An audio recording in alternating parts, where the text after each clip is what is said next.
Efésios 4:30.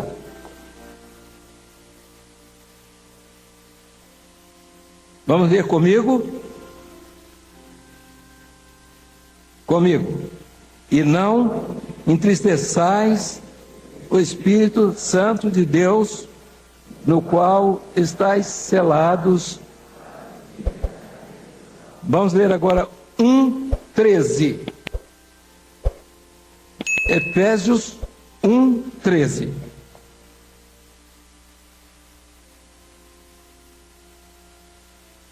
Comigo. Em quem também vós estáis, depois que ouvistes a palavra da verdade, o evangelho da nossa salvação, e foste selados com o Espírito Santo da promessa. O verso 4 de Paulo aos Efésios, no capítulo 1, diz o seguinte: como também nos elegeu antes da fundação do mundo, para que fôssemos santos e irrepreensíveis diante dele em amor. Meus irmãos, a salvação tem segredos. E é evidente que cada irmão que teve experiência de salvação deve conhecer uma parte deste segredo. Então a salvação é um segredo de Deus para o homem. É um segredo. Como é que a salvação de Deus atingiu a sua vida? De que forma? Foi quando? Que dia? Em que circunstância? Muitos vêm para o Evangelho depois de muitas lutas, sofrimentos, aflições, derrotas, e também às vezes até na alegria, na vitória.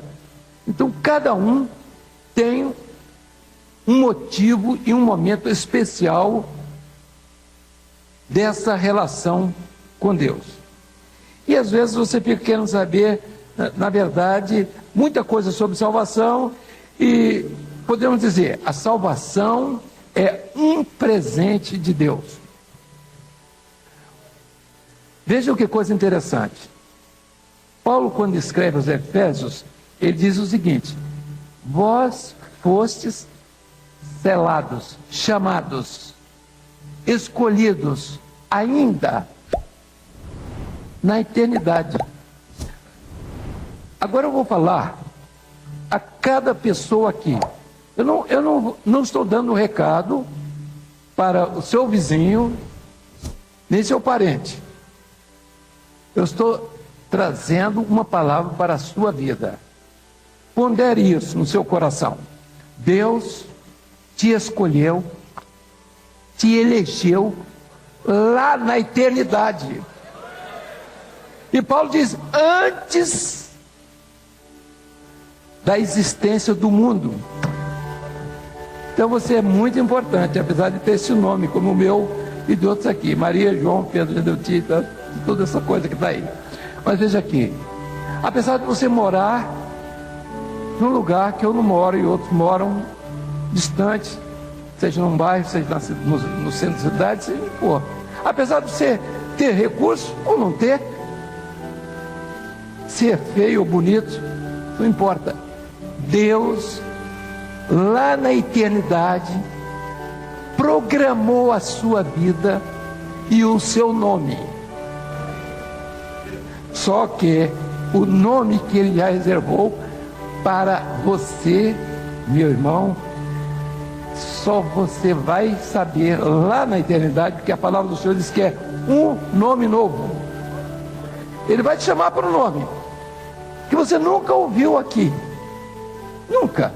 Um nome que nunca, estranhíssimo, mas você vai saber que é com você. Isso é muito importante.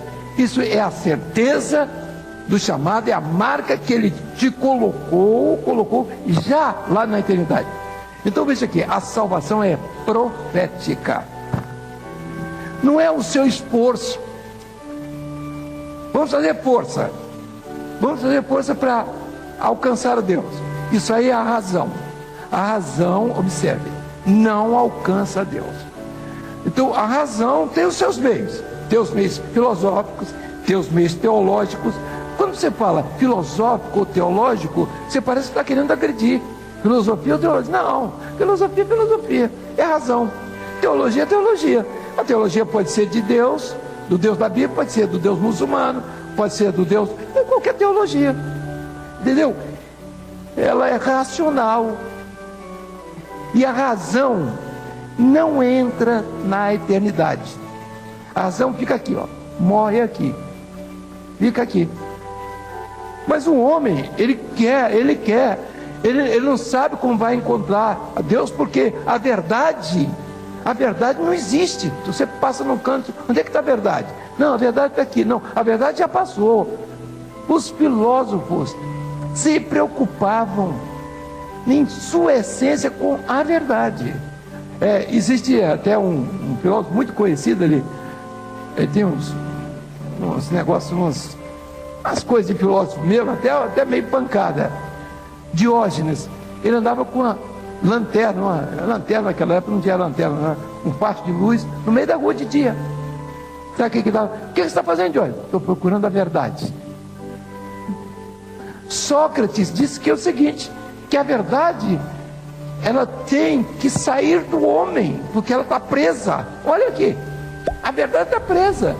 Ele usa até uma expressão, como que ele dizia assim, é para dar à luz. Então existe uma expressão quando falam na mulher dar à luz, ele usava essa expressão que não vai interessar ninguém aqui, mas ele dizia que o homem ele só se desvencilharia da carne, de tudo isso que aí, com a verdade. Então a luta dele era com a verdade.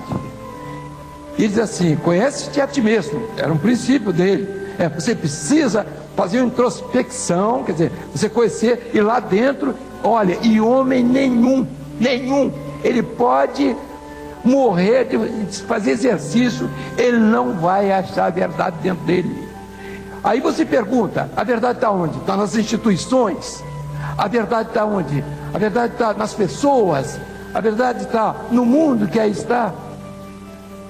Existe uma verdade, e essa verdade se chama verdade relativa. Na verdade relativa, você está tudo certo. Por que ela é relativa? Porque é do seu tempo, ela conta tempo, né? Então está dentro da sua temporalidade. Você morreu, acabou a sua verdade. E a palavra do Senhor diz assim, conhecereis a verdade, e a verdade vos libertará. Quando Jesus foi crucificado, antes da crucificação, Pilatos perguntou, que é a verdade?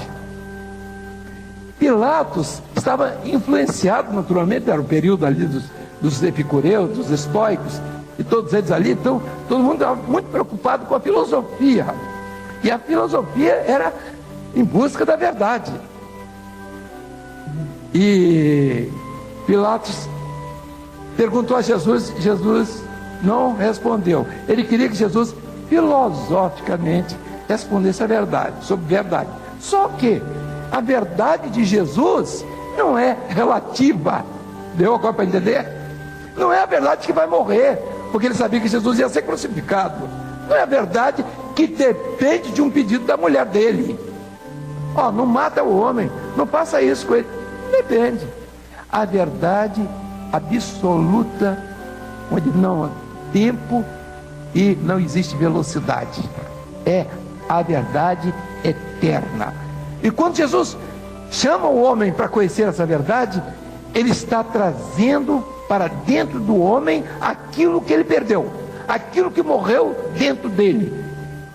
E o homem não sabe que leva dentro dele um segredo, que é o segredo da alma. Ele não sabe.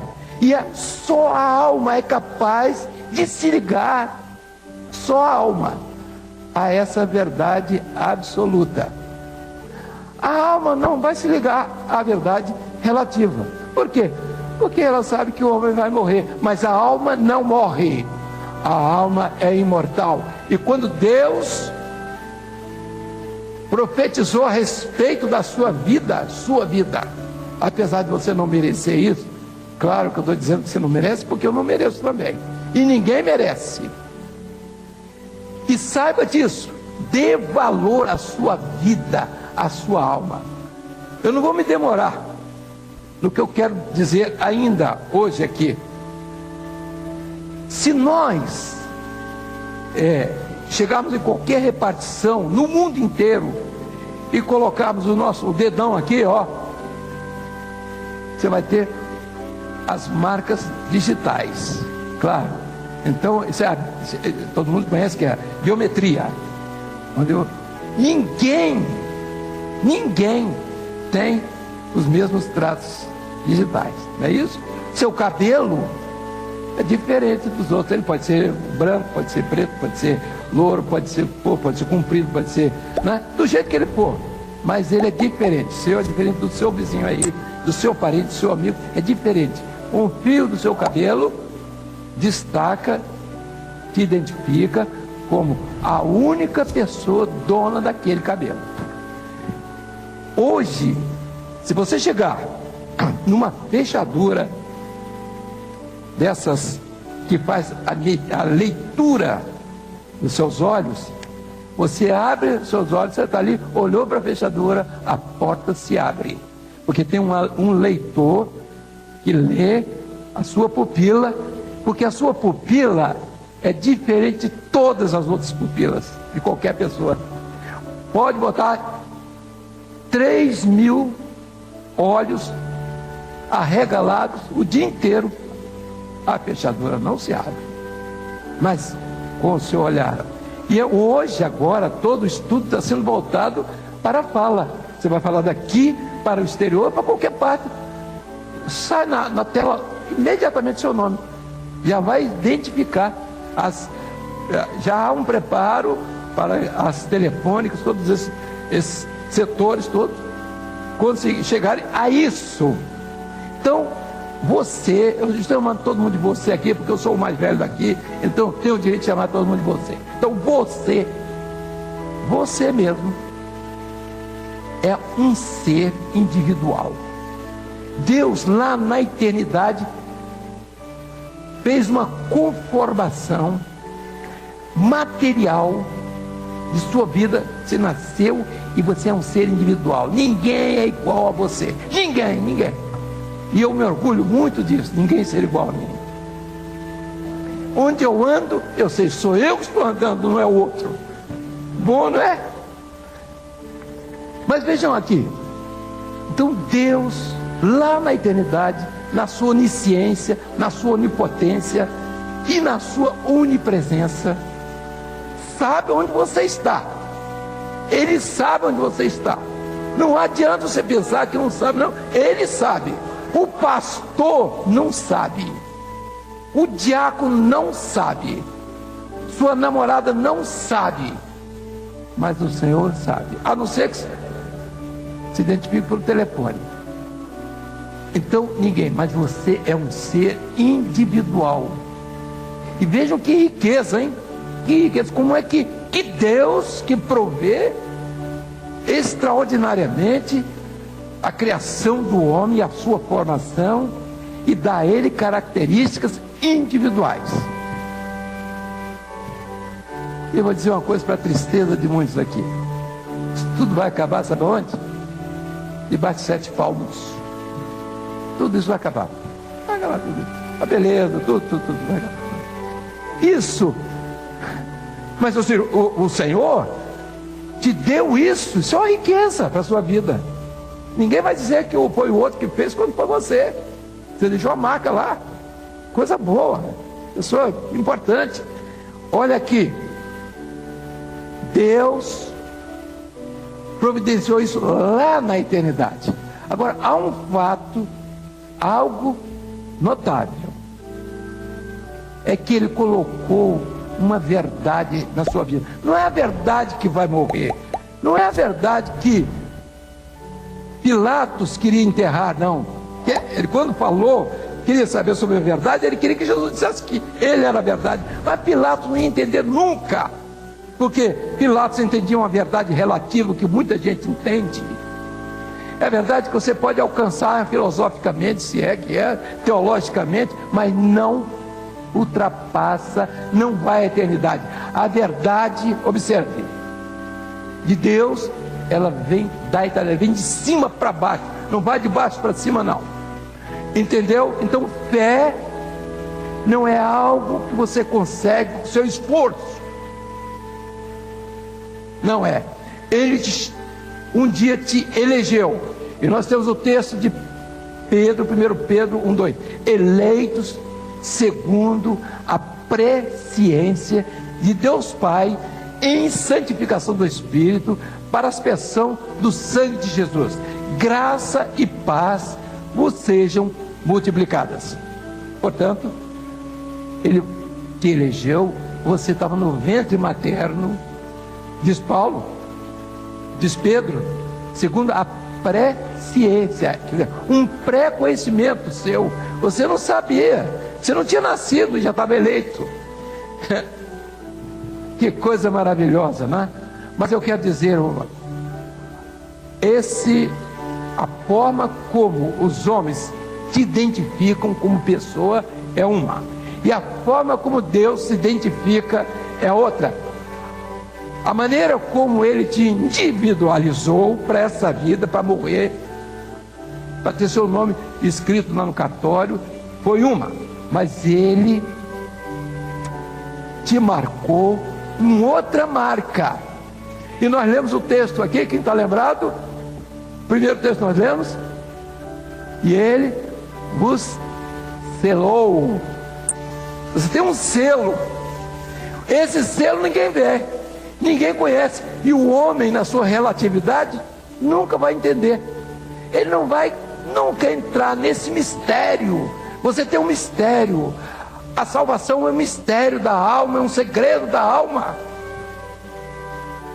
Enquanto que a verdade morre com o homem, é a verdade relativa. A verdade absoluta é a ressurreição de Jesus. E por isso, por esta morte e por essa ressurreição, ele te selou com o Espírito Santo da promessa. Qual é a promessa? A vida eterna. Estais selados com o Espírito Santo da promessa, que é a vida eterna. Meu irmão, você não vai transferir isso para ninguém, e ninguém vai transferir isso para a sua vida. Agora é o seu cuidado com esse selo. Você pode perder? Bom, perder é um negócio meio difícil. Perder é não dar valor.